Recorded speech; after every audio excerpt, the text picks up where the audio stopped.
வணக்கத்துடன் pepper and salt news என்கின்ற இந்த வலையொலியில் உங்களிடம் பேசுவதில் நான் சற்று சோகத்தோடு தான் இன்று பேசுகின்றேன்.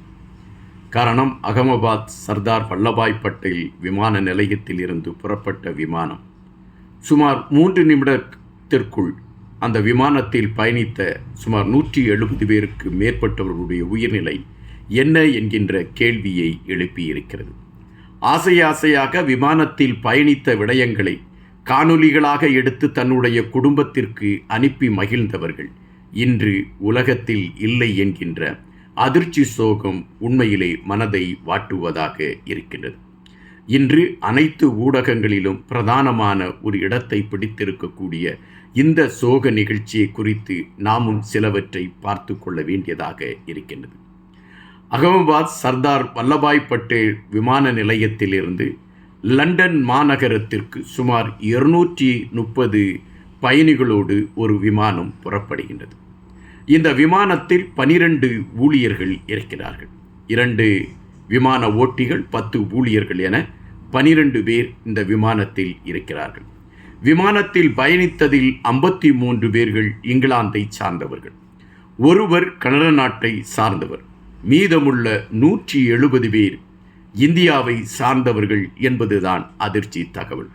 அதிலும் குறிப்பாக ஒரு முக்கிய அரசியல் தலைவர் அந்த விமானத்தில் பயணித்தார் என்கின்ற செய்திகளும் அதிர்ச்சியை தரக்கூடியதாக இருக்கின்றது.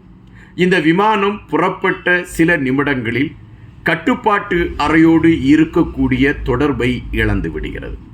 விமானம் பெரும் சிக்கலில் மாட்டிவிட்டது என்கின்ற செய்தியை அந்த விமானி கட்டுப்பாட்டு அறைக்கு தெரிவித்த பொழுது கட்டுப்பாட்டு அறையிலிருந்து விமானத்தை தொடர்பு கொள்வதற்கு முயற்சித்திருக்கிறார்கள். அந்த முயற்சி தோல்வியில் முடிந்திருக்கின்றது. இந்த விமானம் கீழே விழுந்தவுடன் ஏன் தீப்பற்றி கொண்டு எரிந்தது என்கின்ற கேள்வி ஒருபுறம் மனதிற்குள் எழும்பிக் கொண்டுதான் இருக்கின்றன. அதற்கு சில விளக்கங்களை குறிப்பிடுகின்றார்கள்.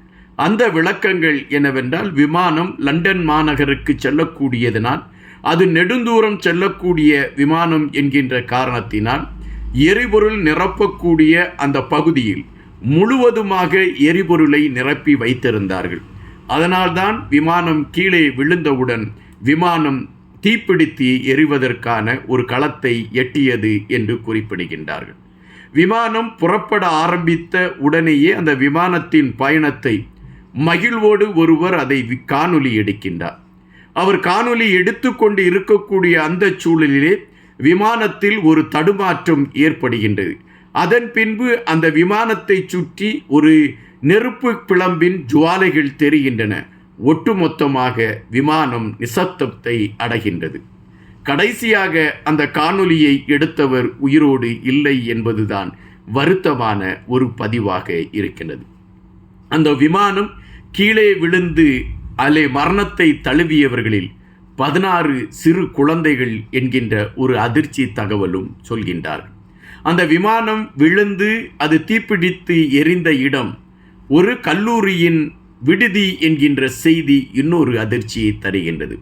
காலையிலே கல்லூரியை சார்ந்த அந்த மாணவர்கள் அந்த விடுதியிலே தங்கி இருக்கக்கூடிய அந்த நேரத்தில் விமானம் விழுந்து அந்த விடுதி தீப்பிடிக்கின்றது. அதில் 7 பேர் பலியாகிவிட்டார்கள் என்கின்ற செய்திகள் வருகின்றன.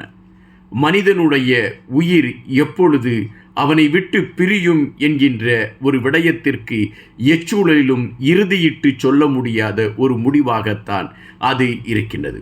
அந்த விமானத்தில் பயணித்த ஒவ்வொருவருடைய குடும்பங்களும் என்னென்ன கனவுகளோடு தங்களுடைய உறவுகளை அந்த விமானத்தில் ஏற்றி அனுப்பியிருப்பார்கள். இங்கிலாந்திலிருந்து இங்கு வந்துவிட்டு இங்கிலாந்திற்கு திரும்பி சென்றவர்கள் தங்களுடைய உறவுகளை சந்தித்து இந்தியாவில் நாம் சந்தித்த இடங்களையும் இந்தியாவில் நாம் ரசித்த களங்களையும் அவர்களோடு பகிர்ந்து கொள்ளலாம் என்று எவ்வளவு எண்ணக்கோட்டைகளை கட்டிக்கொண்டு இருந்திருப்பார்கள். அவர்கள் விமானம் புறப்படுகின்ற அந்த நேரத்தில் கூட நாளை மறுநாள் நாம் நம்முடைய வீட்டில் இருப்போம் என்கின்ற நம்பிக்கையோடு அவர்கள் இருந்திருக்கக்கூடிய களங்கள் அனைத்துமே தகர்க்கப்பட்டு இருக்கிறது என்பதுதான் வருத்தமான பதிவாக இருக்கின்றது. இந்த விமானம் இப்படி ஒரு பாரிய ஒரு விபத்திற்குள் மாட்டிக்கொண்டது? விமானத்தில் ஏற்பட்டிருக்கக்கூடிய குளறுபடிகள் தான் காரணமா? பல கேள்விகள் எழும்பிக் கொண்டு இருக்கின்றன.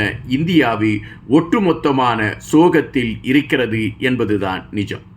விமானத்தின் விபத்து என்கின்ற செய்தி வந்த பொழுது பலரும் ஏதோ அந்த விமானம் அந்த தடுமாறி அந்த இடத்தில் இறங்கி பலரை காப்பாற்றி இருக்கும் என்கின்ற நம்பிக்கையோடு தான் பலரும் செய்திகளை பார்த்தார்கள்.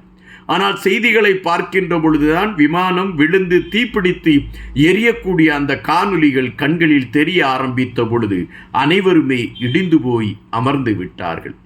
அந்த இடிந்து போய் அமர்ந்தவர்கள் இப்பொழுது கூட அவர்கள் மனதிலே ஒரு பெரிய அழுத்தத்தோடு தான் அமர்ந்து கொண்டிருக்கின்றார்கள். ஒவ்வொரு செய்திகளாக இப்பொழுது தொடர்ச்சியாக வந்து கொண்டிருக்கின்றது. அந்த செய்திகள் ஒவ்வொன்றும் சுமந்து வரக்கூடிய அந்த தகவல்கள் உண்மையிலே மனதை பிசையக்கூடியதாக இருக்கிறது என்பதை விட மனதை பேர்த்து எடுக்கக்கூடியதாக இருக்கின்றது. நிவாரண உதவிகளை உடனடியாக முடுக்கிவிடுங்கள். அங்கு யாருடைய உயிரோடு யாராவது இருக்கிறாரா, அவர்களை காப்பாற்றுவதற்கான ஒரு களம் அமையுமா என்கின்ற தேடல்களை விரைவுபடுத்துங்கள் என்று மத்திய அரசு மிக துரிதமாக இந்த விடயத்தில் கவனம் செலுத்தி அதற்கான முயற்சிகளை எடுத்துக்கொண்டு இருக்கக்கூடிய விடயங்களும் இங்கு நம்மால் உற்று நோக்கக்கூடிய ஒன்றாக இருக்கின்றது. விமானம் இத்தோடு தீப்பிடித்து எரிந்துவிடும். விமானத்தில் இருக்கக்கூடிய ஒருவரும் தப்பிப்பதற்கான வாய்ப்புகள் இல்லை என்கின்ற விடயத்தை புரிந்து கொண்ட அந்த விமானி கதறி அவர் தன்னுடைய நிலையை எடுத்து விமானம் கீழே விழப்போகிறது என்ற ஒரு பதபதைப்பான செய்தியை அந்த மக்களிடம் எடுத்து வைத்தார் என்கின்ற தகவல்களும் சோகத்தின் உச்சத்தை கூட்டுவதாக இருக்கின்றது. இப்பொழுது அந்த விமானத்தில் இருந்து சிதறிய பாகங்களையும் அந்த விமானத்திலிருந்து சிதறி ஆங்காங்கே விழுந்து கிடக்கக்கூடிய உடல்களையும் தேடி எடுக்கக்கூடிய அந்த நகர்வுகளை இப்பொழுது அரசு சார்ந்தவர்கள் செய்து கொண்டு வருகின்றார்கள்.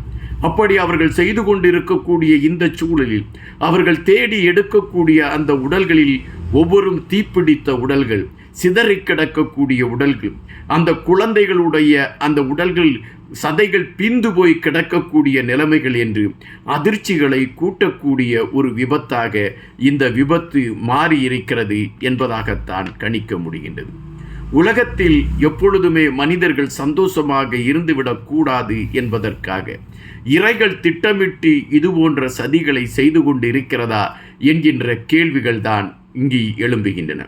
தங்களுடைய கனவுகளோடு பயணித்தவர்கள் இன்று கனவே இல்லாத தேசத்திற்கு தங்களுடைய பயணத்தை எடுப்பதற்கான களத்தை இந்த விபத்து ஏற்படுத்தி இருக்கிறது என்பது ஒரு வலியான விடயம். இந்த விபத்தில் மரணமடைந்த ஒவ்வொரு அந்த உறவுகளுக்கும் நாம் இதயபூர்வமான அஞ்சலியை செலுத்துகின்றோம்.